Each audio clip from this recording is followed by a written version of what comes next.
വളാഞ്ചേരിയിൽ ലഹരി വിൽപ്പനയും ഉപഭോഗവും കർശനമായി നിരോധിച്ചതിന് ശേഷവും പ്രദേശത്ത് ലഹരി ഉൽപ്പന്നങ്ങളുടെ വിൽപ്പന തകൃതിയിൽ.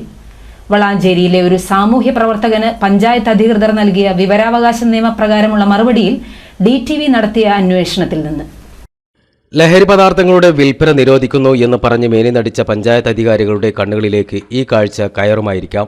കണ്ണു തുറന്നു നോക്കാൻ ഞങ്ങൾ തയ്യാറല്ലെന്ന് നിങ്ങൾ പറയുമ്പോൾ ഇത്തരം ദൃശ്യങ്ങൾ നിങ്ങളുടെ മുന്നിൽ ഞങ്ങൾ കൊണ്ടുവരിക തന്നെ ചെയ്യും. വളാഞ്ചേരിയിൽ ലഹരി വിൽപ്പനയും ഉപഭോഗവും കർശനമായി നിരോധിച്ചതിന് ശേഷം ഞങ്ങളുടെ ക്യാമറകൾക്ക് ലഭിച്ച ഈ ദൃശ്യങ്ങൾ കാണാതിരിക്കുന്ന അധികാരികൾ ഇനിയെങ്കിലും കൺ തുറക്കുമോ എന്ന് ഞങ്ങൾ കാത്തിരിക്കുന്നു.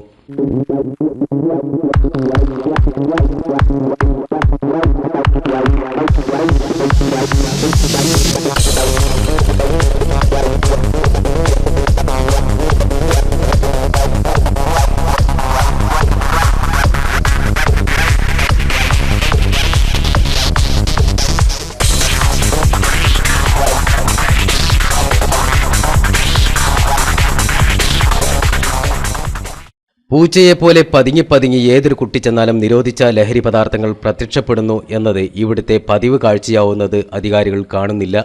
ആരും പരാതി പറയാൻ ഇല്ലെങ്കിൽ കടുത്ത തീരുമാനങ്ങൾ എന്തിന് നടപ്പിലാക്കണം എന്ന നിലപാടിലാണ് പഞ്ചായത്ത് അധികാരികൾ. വളാഞ്ചേരിയിലെ ഒരു സാമൂഹ്യ പ്രവർത്തകന് പഞ്ചായത്ത് അധികാരികൾ നൽകിയ വിവരാവകാശ നിയമപ്രകാരമുള്ള മറുപടി ഇതിന് തെളിവാണ്.